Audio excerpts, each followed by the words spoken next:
அகில மீடியா நேயர்களுக்கு வணக்கம். இன்றைய உலகத்தின் முக்கிய செய்திகள். முதலில் தலைப்புச் செய்திகள். ஐரோப்பாவில் கோர தாண்டவமாடும் வெப்ப அலை. ஸ்பெயின், பிரான்சில் 2000 பேர் உயிரிழப்பு. இந்தியாவில் நள்ளிரவில் விபத்துக்குள்ளான பேருந்து. தீக்கிரையான 7 பயணிகள். அமெரிக்க உயர்மட்ட தூதுவர்களை புறக்கணித்த ஈரான் மீண்டும் உச்சமடையும் பதட்டம். தாக்குதல்கள் தொடர்ந்தால் இதுதான் நடக்கும். அமெரிக்காவை எச்சரிக்கும் ஈரான்.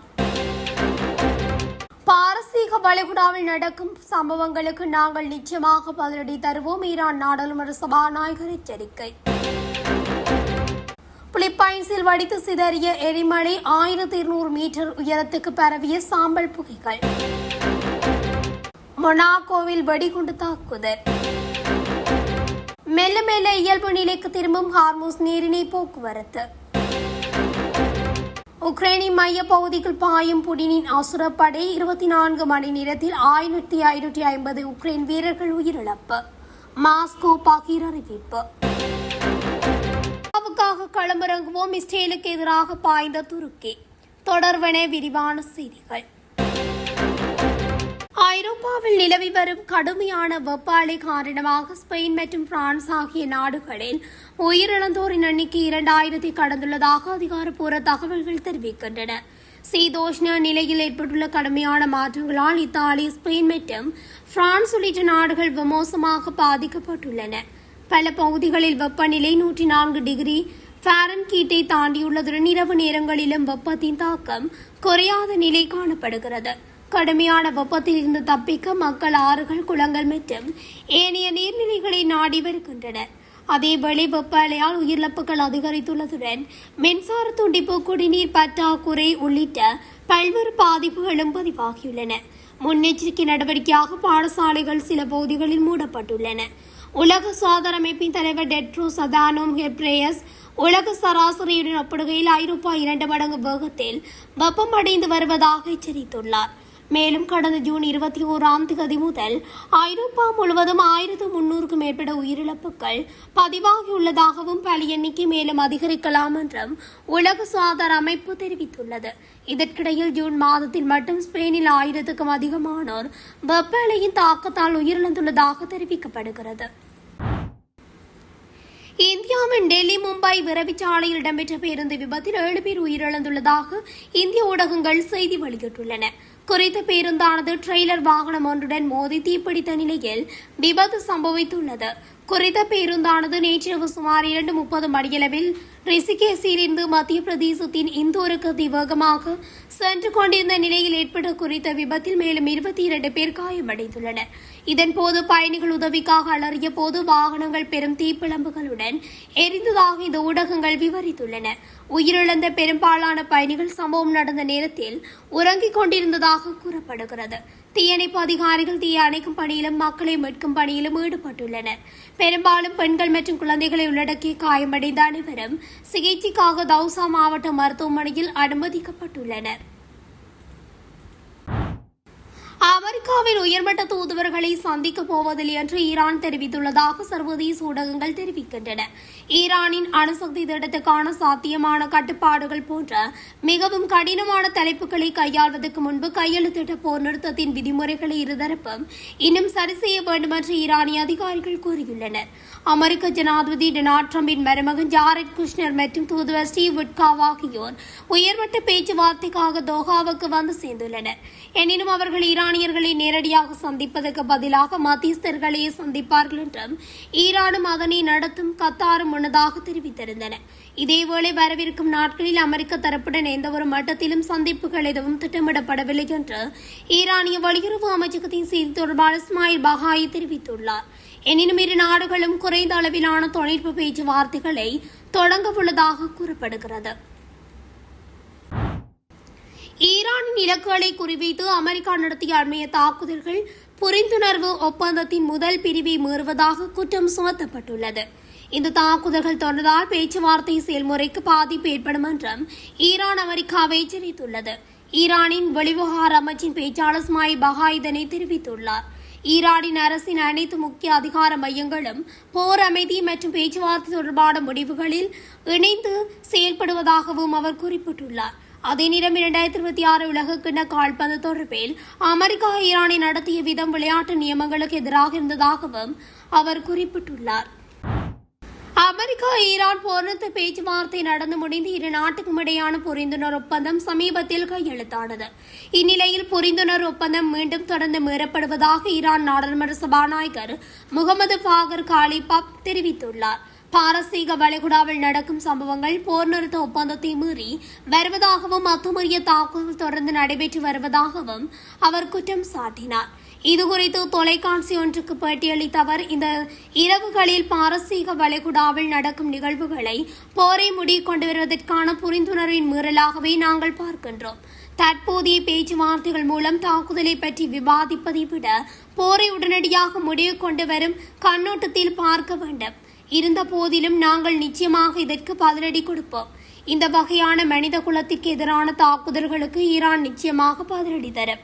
அமெரிக்காவுடன் ஏற்கனவே 14 அம்ச புரிந்துணர்வு ஒப்பந்தத்தில் ஈரான் கையெழுத்திட்டுள்ளது. இதையடுத்து ஹார்முஸ் நீர்நிலையில் அமலில் இருந்த கடற்படை முற்றுகை நீக்கப்பட்டது. மிக கடுமையான போர் வகை என்பது கடற்படை முற்றுகையாகும். இதன் மூலம் மக்களும் அவர்களின் வாழ்வாதாரமும் முற்றுகையிடப்பட்டு இருந்தன. இந்த வகையான முற்றுகை தற்பொழுது முழுவதுமாக நீக்கப்பட்டுள்ளது என்று அவர் கூறினார். ஃபடாங்காஸ் மாகாணத்தில் உள்ள தால் எரிமலையின் பிரதான எரிமலை வாய்ப்பகுதியில் நேற்று எரிமலை வெடிப்பு நிகழ்ந்தது. இந்த நீராவி மக்மா வெடிப்பை பிலிப்பைன்ஸ் எரிமலை மற்றும் நிலநடுக்கவியல் நிறுவனம் பதிவு செய்துள்ளது. இந்த எரிமலை வெடிப்பினால் எரிமலை வாய்ப்பகுதிக்கு மேலே 1200 மீட்டர் உயரத்திற்கு கரும் சாம்பல் புகைகள் எழுந்தன. இந்நிலையில் எரிமலைக்கு அருகில் வசிக்கும் மக்கள் விழிப்புடன் இருக்குமாறு அறிவுறுத்தப்பட்டுள்ளது. மேலும் ஃபைவோக்ஸ்லின் அதிகாரப்பூர்வ அறிவிப்புகளை கண்காணிக்குமாறும் மற்றும் தயார் நிலை குறித்த உள்ளூர் அரசாங்க வழிகாட்டுதல்களை பின்பற்றுமாறும் அறிவுறுத்தப்பட்டுள்ளது. ஃபைவோக்ஸின் அதிகாரப்பூர்வ தகவலின்படி இந்த தால் எரிமலையில் ஏற்பட்ட பெரும்பிடிப்பு ஏறத்தாழ 4.5 நிமிடங்கள் நீடித்ததாக தெரிவித்தனர். இதுகுறித்து எரிமலை வெடிப்பை தொடர்ந்து உடனடியாக குறிப்பிடத்தக்க நில அதிர்வுகளோ நில உருக்குலைவு அதிகரிப்புகளோ பதிவாகவில்லை. தற்போது வரை இந்த எரிமலை மீது எச்சரிக்கை நிலை ஒன்றை பராமரித்து வருகின்றமை குறிப்பிடத்தக்கது. இந்த எச்சரிக்கையின் கீழ் திடீர் நீராவி உந்துதல், நிலத்தடி நீர் வெடிப்புகள், எரிமலை நிலநடுக்கங்கள், சிறிய சாம்பல் வீழ்ச்சி மற்றும் வாயு வெளியேற்றங்கள் ஆகியவை மேலதிக முன்னறிவிப்பின்றி தொடர்ந்து ஏற்படக்கூடும். இதனால் தால் எரிமலை தீவு ஒரு நிரந்தர அபாய மண்டலமாக நீடிப்பதாகவும் அங்கு நிரந்தரமாக வசிப்பதற்கு தடை விதிக்கப்பட்டுள்ளதாகவும் மேலும் தீவிலோ அல்லது எரிமலை வாய்ப்பகுதியிலோ நீண்ட காலம் தங்குவதை தவிர்க்குமாறும் அதிகாரிகள் பொதுமக்களை அறிவுறுத்துகின்றனர். ஐரோப்பிய நாடான மொனாக்கோவில் உக்ரைன் நாட்டை பூர்வீகமாக கொண்ட தொழிலதிபரை குறிவைத்து நடத்தப்பட்ட வெடிகுண்டு தாக்குதலில் அவர் மற்றும் அவரின் குடும்பத்தினர் 2 காயமடைந்தனர். இத்தாக்குதலை அடுத்து தப்பியோடிய குற்றவாளியை பிடிக்க பிரான்ஸ் மற்றும் மொனாக்கோ காவல்துறையினர் தீவிர தேடுதல் பணியில் ஈடுபட்டுள்ளனர். பிரான்ஸ் எல்லைக்கு அருகே அமைந்துள்ள ஆடம்பர குடியிருப்பின் நுழைவாயிலில் திங்கட்கிழமை நள்ளிரவில் இக்குண்டு வெடிப்பு நிகழ்ந்தது. அடையாளம் தெரியாத நபர் ஒருவர் பார்சல் வெடிகுண்டை வைத்துவிட்டு சென்ற சிறிது நேரத்தில் அங்கு வந்த 3 மீது குண்டு வெடித்துள்ளது. தாக்குதல் நடத்திய நபர் அண்டை நாடான பிரான்சுக்கு தப்பியோடி இருப்பதாக சந்தேகிக்கப்படுகிறது. இது ஒரு திட்டமிட்ட கொலை முயற்சி எனவும் பயங்கரவாத தாக்குதல் அல்ல என்றும் காவல்துறையினரின் முதற்கட்ட விசாரணையில் தெரிய வந்துள்ளது. இத்தாக்குதலில் கட்டுமான தொழிலதிபரும் செல்வந்தருமான வாடிம் எர்மோலேவ் மட்டுமின்றி அவரின் மனைவி மற்றும் 13 வயது மகனும் காயமடைந்தனர். இதில் வாடிம் எர்மோலேவ் மற்றும் அவரின் மனைவியின் நிலைமை கவலைக்கிடமாக இருப்பதாக கூறப்படுகிறது. அமெரிக்கா, இஸ்ரேல் மற்றும் ஈரான் இடையே போரால் முடங்கியிருந்த ஹார்முஸ் நீரிணையில் கப்பல் போக்குவரத்து மீண்டும் பழையபடி மெல்ல மெல்ல இயல்பு நிலைக்கு திரும்பி வருகிறது. கிட்டத்தட்ட 4 மாதங்களுக்கு பிறகு ஒரே நேரத்தில் சுமார் 76 கப்பல்கள் ஹார்முஸ் நீரிணையை கடந்துள்ளன. மத்திய கிழக்கில் ஏற்பட்ட போரினால் சுமார் 4 மாதங்களுக்கு மேலாக முடக்கப்பட்டிருந்த ஹார்முஸ் நீரிணையில் சில நாட்களுக்கு முன் குறிப்பிட்ட நீரிணையை கடக்கும் தினசரி கப்பல்களின் எண்ணிக்கை அதிகபட்சம் 40 இருந்தது. இந்நிலையில் சமீபத்தில் ஒரே நேரத்தில் சுமார் 76 கப்பல்கள் ஹார்முஸ் நீரிணையை கடந்து புதிய உச்சத்தை எட்டியுள்ளது. 4 மாத முடக்கத்துக்கு பிறகு ஒரே நாளில் இவ்வளவு அதிகமான கப்பல்கள் இந்த நீரிணையை கடப்பது இதுவே முதல் முறையாகும். சமீபத்திய தூதரக முயற்சிகளால் தினசரி கப்பல் போக்குவரத்து சற்று அதிகரித்திருந்தாலும் போருக்கு முந்தைய காலகட்டத்துடன் ஒப்பிடும்போது ஒட்டுமொத்த கப்பல் போக்குவரத்து கணிசமாக குறைவாகவே உள்ளது. உக்ரைன் போர்க்களத்தில் ரஷ்ய ராணுவம் தங்களின் அசுர தாக்குதல்கள் மூலம் உக்ரைனின் இதே பகுதியை நோக்கி புதிய ராணுவ வழித்தடத்தை உருவாக்கி உலக நாடுகளை அதிர வைத்துள்ளது. உக்ரைனின் மிக முக்கிய பாதுகாப்பு அரண்களை தகர்த்து கொண்டு முன்னேறிய ரஷ்ய படைகள் டினெப்ரோ பெட்ரோவ்ஸ்க் பிராந்தியத்தின் எல்லையோரத்தில் உள்ள மூலோபாய முக்கியத்துவம் வாய்ந்த போகோடரோவ்கா குடியேற்ற பகுதியை தங்களை முழு கட்டுப்பாட்டுக்குள் கொண்டு வந்துள்ளதாக ரஷ்ய பாதுகாப்பு அமைச்சகம் அதிகாரப்பூர்வமாக தெரிவித்துள்ளது. போகோடரோவ்ஸ்காவை கைப்பற்றியதன் மூலம் ரஷ்யா அந்த பிராந்தியத்தில் தங்களின் ராணுவ நிலையை வலுப்படுத்தியுள்ளது. இது ரஷ்ய படைகள் அடுத்ததாக அலெக்சாண்ட்ரோவ்கா நோக்கியும் டினெப்ரோ பெட்ரோவ்ஸ்க் மாகாணத்தின் ஆழமான பகுதிகளுக்குள்ளும் அசுரவேகத்தில் ஊடுருவ வழிவகுத்துள்ளதாக மாஸ்கோ தெரிவித்துள்ளது. கடந்த 24 மணி நேரத்தில் உக்ரைன் முன்னணி படைப்பிரிவுகள் சந்தித்த இழப்புகள் குறித்தும் ரஷ்யா வெளியிட்டுள்ள புள்ளி விபரம் உக்ரைன் அதிபர் விளாடிமிர் ஜெலன்ஸ்கி பெரும் அதிர்ச்சியில் ஆழ்த்தியுள்ளது. ஒரே நாளில் இடம்பெற்ற இந்த அதிதீவிர தரைவழி மற்றும் வான்வழி போரில் மட்டும் சுமார் 1550 உக்ரைனிய வீரர்கள் கொல்லப்பட்டுள்ளனர், காயமடைந்துள்ளனர் என்று மாஸ்கோ கூறியுள்ளது. உக்ரைன் ராணுவம் ரஷ்ய நிலைகளை குறிவைத்து ஏவிய 415 ஆளில்லா அதிநவீன ட்ரோன்கள் மற்றும் 12 வழிகாட்டப்பட்ட வான்வழி வெடிகுண்டுகளை ரஷ்ய வான் பாதுகாப்பு படைகள் நடுவானிலேயே சுட்டு வீழ்த்தி தரைமட்டமாக்கியுள்ளன. இது மட்டுமன்றி டினெப்ரோ பெட்ரோவ்ஸ்க் நோக்கிய மின்னணு போர் உட்கட்டமைப்புகள் பல பிராந்தியங்களில் உள்ள உக்ரைனின் ரகசிய ஆயுத கிடங்குகளையும் ரஷ்ய ஏவுகணைகள் துல்லியமாக தாக்கி அளித்துள்ளமை குறிப்பிடத்தக்கது. வளைகுடாவில் இஸ்ரேல் லெபனான் எல்லையில் இருந்து இஸ்ரேல் ராணுவம் பின்வாங்க துவங்கியுள்ள இந்த பரபரப்பான அரசியல் சூழலுக்கு மத்தியில் இஸ்ரேலுக்கு எதிராக சர்வதேச அரங்கில் மாபெரும் அச்சுறுத்தல் ஒன்றை விடுத்துள்ளார் துருக்கியின் அசைக்க முடியாத ஜனாதிபதி ரிசப் தாயிப் எர்டோகன். துருக்கியின் சஹாரியா மாகாணத்தில் நடைபெற்ற தங்களின் ஆளும் ஏகே கட்சியின் மிக முக்கிய கொள்கை விளக்க பொதுக்கூட்டத்தில் கலந்து கொண்டு பல்லாயிரக்கணக்கான தொண்டர்கள் மத்தியில் உரையாற்றிய அவர் இஸ்ரேலின் ஆக்கிரமிப்பு சித்தாந்தங்களை தரைமட்டமாக்கப் போவதாக அசுர முழக்கமிட்டுள்ளார். காசாவில் அப்பாவி பாலஸ்தீன மக்கள் மற்றும் பச்சிளங்குழந்தைகளுக்கு எதிராக இஸ்ரேல் மேற்கொண்டு வரும் கொடூரமான இனப்படுகொலைகளுக்கு எதிராக சர்வதேச அரங்கில் நீதியை நிலைநாட்ட துருக்கி தொடர்ந்து ஓங்கி குரல் கொடுக்க இந்த அநீதிக்கு எதிராக எங்களது அரசாங்கம் எப்போதும் சமரசமின்றி தொடர்ந்து போராடும் என்று எர்டோகன் பிரகடனப்படுத்தியுள்ளார்.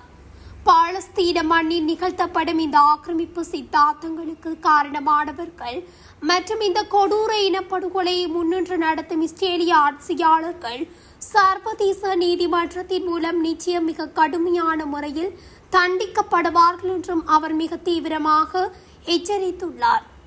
உலக நாடுகள் பலவும் இஸ்ரேலின் இந்த அராஜகத்தை கண்டும் காணாமல் மௌனம் காத்து வரும் வேளையில் துருக்கி பாலஸ்தீன மக்களின் உண்மையான அரணாக விளங்கும் என்பதை எர்டோகன் தனது உரையில் ஆணித்தரமாக பதிவு செய்துள்ளார். இவரின் இந்த அசுர பேச்சால் மத்திய கிழக்கு அரசியலில் மீண்டும் பரபரப்பு தொற்றிக் கொண்டுள்ளது. சஹாரியா மாகாணம் துருக்கியிலே இந்த மாநாடு நடைபெற்ற போதே அவர் இதனை தெரிவித்துள்ளார். காசாவில் இஸ்ரேல் நடத்தும் கொடூர இனப்படுகொலை மற்றும் ஆக்கிரமிப்பு சித்தாந்தத்தை ஒழிப்பதே முக்கிய இலக்கு என்றும் அவர் குறிப்பிட்டுள்ளார்.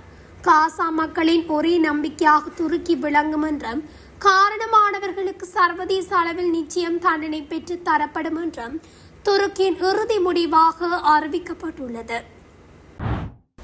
இத்துடன் அகில மீடியாவின் இன்றைய உலகத்தின் முக்கிய செய்திகள் நிறைவடைகின்றன. தொடர்ச்சியாக செய்திகளை அறிந்து கொள்ள அகில மீடியா ஊடகத்துடன் இணைந்திருங்கள். நன்றி, வணக்கம்.